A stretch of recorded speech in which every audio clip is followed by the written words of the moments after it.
Nirvana Sarira. By the time you reach this layer, you will almost be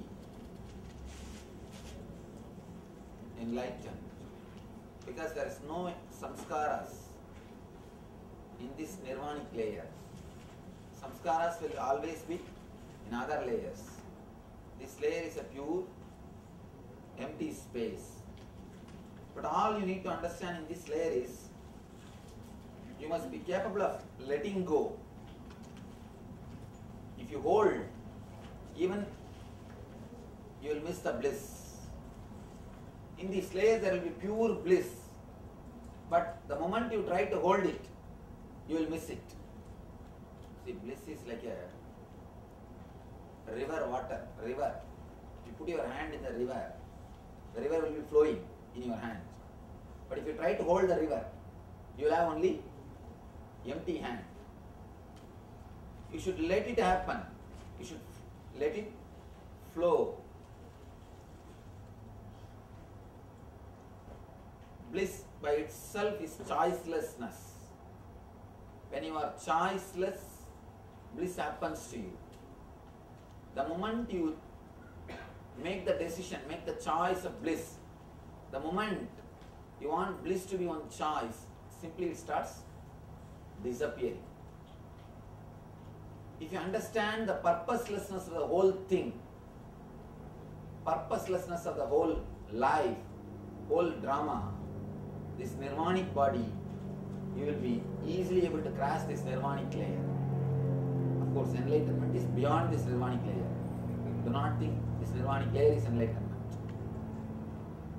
All you need to understand is a very simple thing. The whole existence, the whole thing is just purposeless, but very difficult to digest. Because you always built your ego believing there is a purpose for your life. Either money or relationship or at least spiritual purpose. Always you created a purpose for your life. The more you think you have purpose, the more your ego will become strong. The more purposes you create, more your ego will become strong. Always you built your life, built your ego, believing you have some purpose in the outer world. Maybe money or the relationships or knowledge, something else. Sometimes people drop all these purposes and catch the purpose of enlightenment. Some purpose, they create some idea. Always they go behind some purpose. But the moment you understand the whole life is purposeless, you achieve enlightenment. Not that you go behind enlightenment. Enlightenment simply happens to you. Enlightenment is nothing but living without ego. Your ego will disappear the moment you understand the purposelessness. As long as you think there is a purpose for the whole thing, and even if you analyze logically, understand what can be the purpose of the existence. Why you should do the whole game. He wants to develop cities all over the world as planet Earth. If that is the case, he himself can build cities. When he can create trees, can't he create buildings? When he can create jungle, he can easily create concrete jungle. He could have done that. The purpose of the whole existence is pure bliss.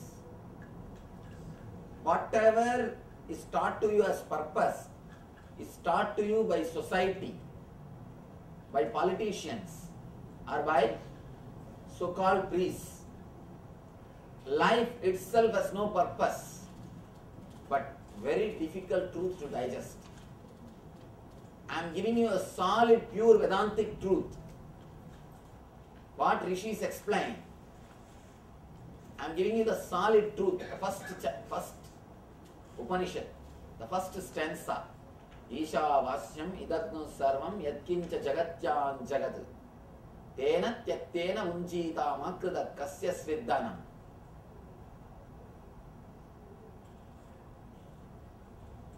Do not covet, do not possess. By not possessing, enjoy the whole world. It's a very paradoxical statement. They say, enjoy the whole thing by not possessing. But we do not know how to enjoy without possessing. Always, first thing we will do is possess. Then only we can start enjoying. We cannot enjoy anything without possessing, without making that as our own. The whole thing is just pure purposeless. It's like a one bubble, one water bubble. We are all just one bubble in the ocean, in the wave.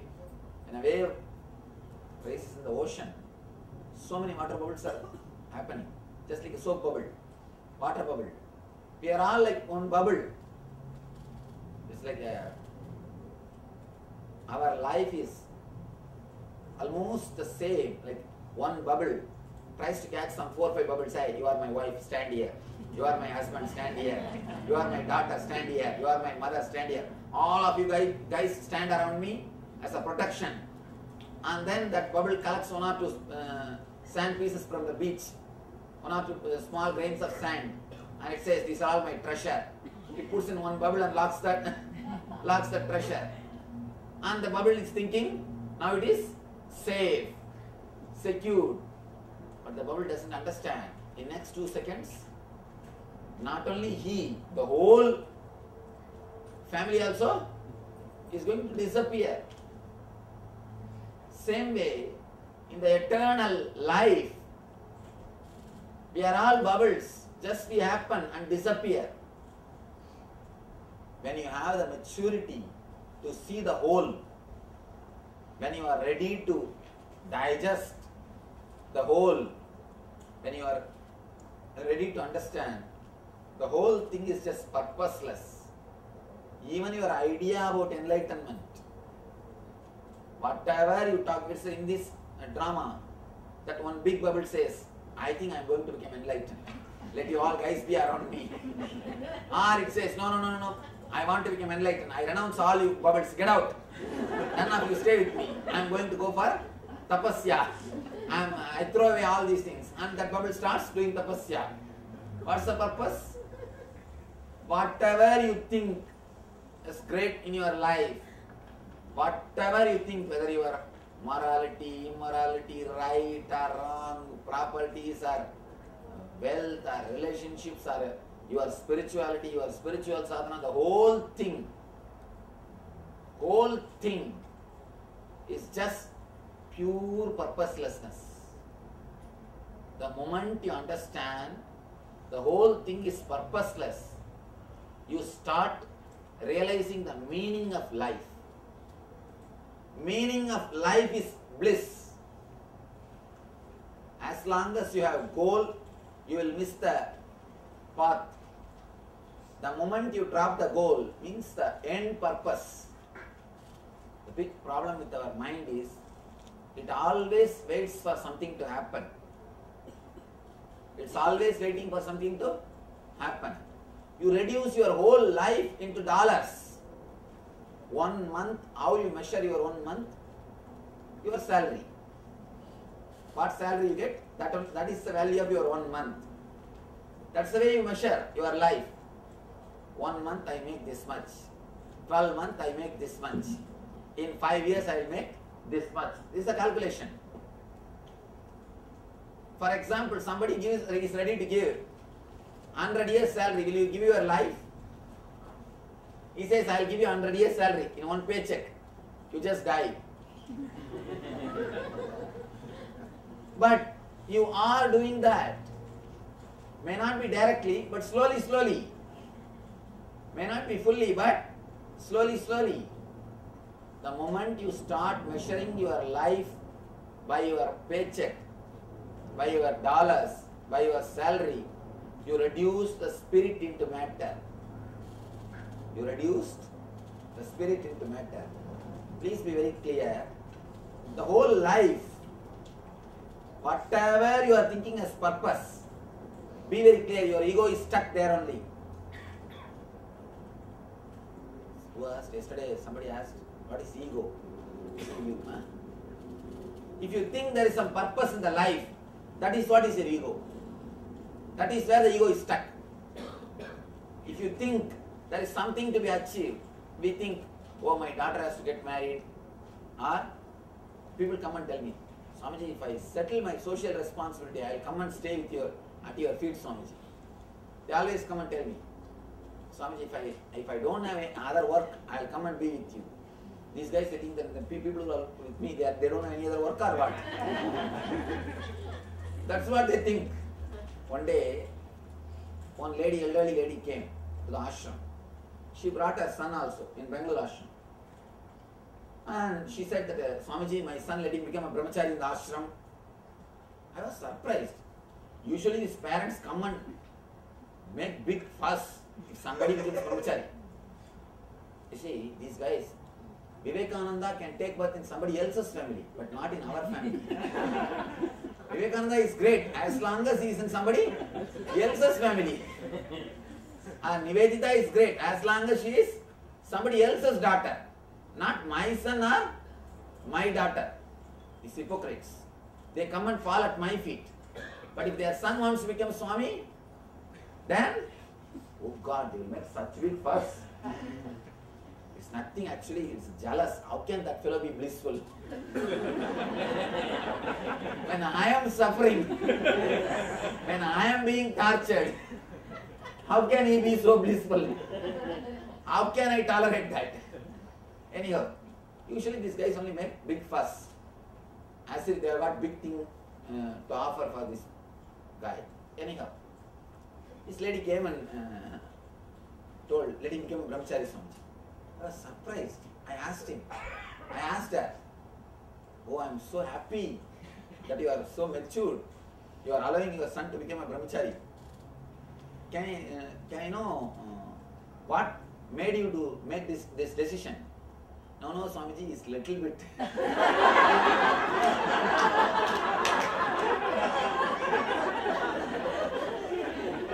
Then I asked, when you see all of us, you think we are not.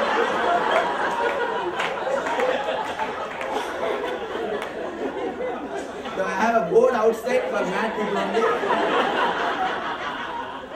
Am I running the ashram or asylum? Am I running the ashram or asylum? She went away. People come and tell me, if I don't have this, I'll come and be with you, Swamiji. Be very clear. If you think that there is something useful in the life, that is where your ego is stuck.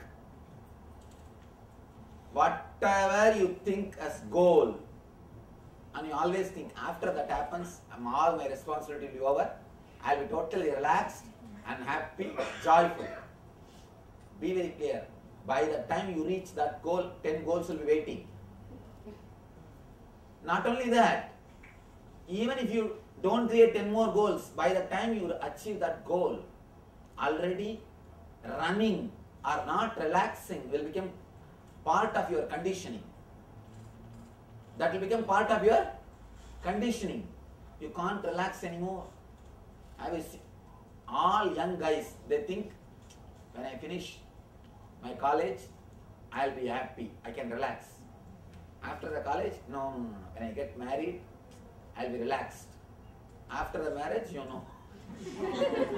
I have kids, I'll be relaxed. After the kids, no, let him finish his college. Then I can rest and relax. After the kids finish the college, no, let him get married. Then my responsibility is over. After the marriage, have you seen anybody relaxing? No. By the time you reach the age of 60, already it has become your conditioning. You are running behind the goal. You missed the path. Understand? Do not do that sin. If at all there is something called sin in the life, the only one sin, missing the life. Missing the life, thinking the goal. Continuously thinking the goal and missing the life is the only sin. That is only sin. When you live, let your very living be blissful. Let your very living be blissful. When you are hurrying up early morning, just relax for a few seconds and think, what for you are hurrying? Do not allow the feeling of the uneasiness continuously inside you. The gist of the whole my teaching is only one word. I can put the whole thing. In one word I can put the whole gist of this whole technology. Do not allow continuous uneasiness or restlessness inside you. That's enough. That's all. Continuously you are allowing that restlessness inside you. You are letting that restlessness grow in you, thinking that at one point, after achieving that, you will remove that and relax. You will throw that and lie down. But by and by, that uneasiness, that restlessness becomes part of your being.